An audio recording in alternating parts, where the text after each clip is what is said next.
Hi, kindergarten. This is Farmer Casper again, and I am going to film one more video before we show you in a few days what's going on with our chicks. But I thought today I want to talk about what happens to the chicks when they come out of the incubator. So here's what happens when they hatch. They'll start a little tiny hole in their shell right up there close to that air cell, right? We talked about them getting their first breath of real outside air. And when they do that, it's called a pip. So we're going to be watching for pips here in a few days. When they start to come out of the shell, sometimes it takes, I have done this so long, sometimes some chicks are so strong and so fast that they come out of that shell in no time at all. And other chicks, it takes them a whole day to work on it. Now, I do want to tell you something about them. Some of them don't make it sometimes. For whatever reason, they're not strong enough.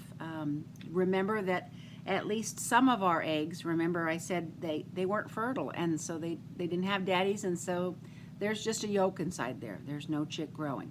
So we have to remember that we will not get all 12 eggs to hatch. So just know that we've done our best. Farmer Casper's done her best to try real hard to make them hatch, but we're going to see. So just know that that's possible. So let's say, keeping our fingers crossed, that we get some chicks to come and hatch. So they're going to come out, and the coolest thing is really fun to watch them come out. And I'm going to go ahead and try to time lapse the photography so that you can see the whole thing. But anyways, before they come out, I wanted to share with you, when they come out, they can actually stay in the incubator for up to 2 days. Isn't that weird? Because it's not a rush to take them out. It's a very nice, wonderful, safe place for them to be for a while.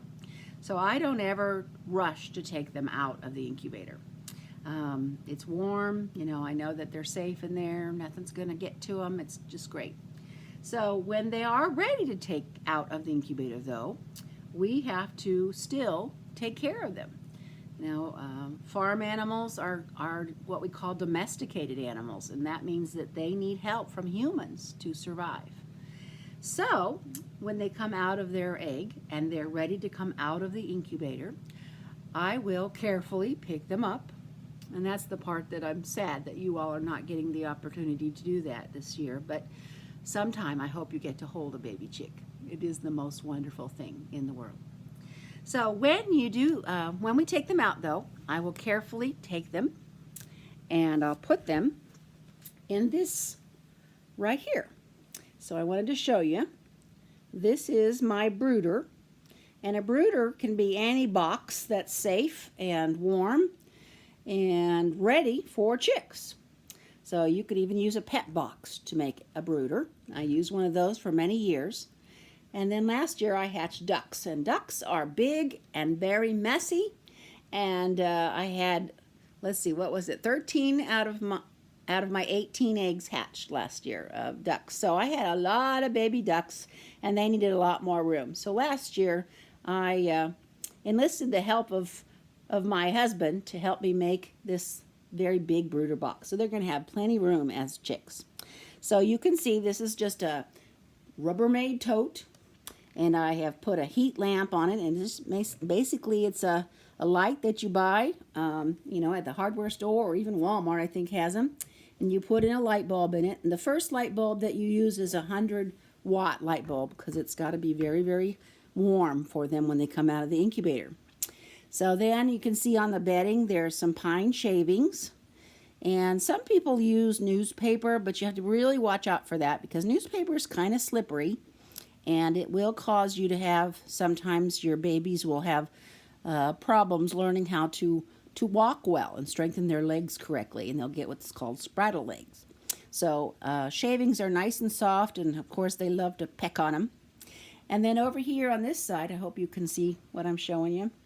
Over here on this side, there is a water bottle. Let me make sure that you're getting to see it well. Yeah, there it goes. There's a water bottle there, and a feed dispenser. And the food dish has what's called Chick Start in it. And when you smell it, it smells a lot like your cereal. It's got different kinds of grains in it. So just like you eat food, so will the baby chick need food from you now. And then over here, this is the water bottle. And you might notice that there is some marbles in the water. And that's a really interesting thing. This water dispenser is a pretty safe one. But let me come back to myself here. But I learned that chicks are not very bright when it comes to water. Ducks can go right into a pond of water and be fine almost immediately after they hatch. But chickens and water don't mix too well. They need it to drink, but they are not swimmers.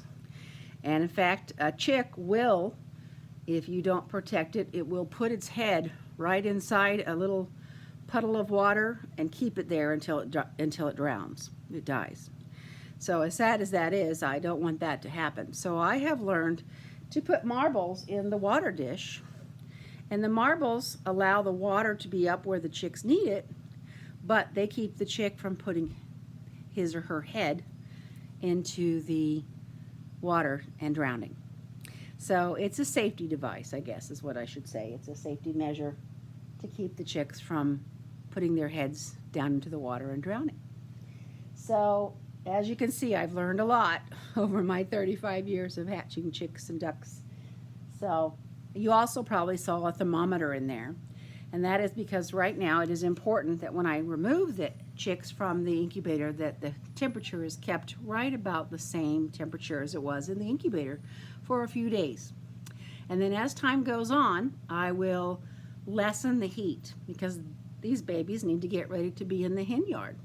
So I will slowly reduce the amount of hot air inside the brooder and make sure that they are getting used to the outside temperature, which is where they'll go eventually. So anyways, that's ready. So we are ready for baby chicks. Keeping those fingers crossed that we get some. I can't wait for them to be here, and I know you can't either. So thank you for letting me show you the brooder today, and I will see you soon. Have a great day, y'all.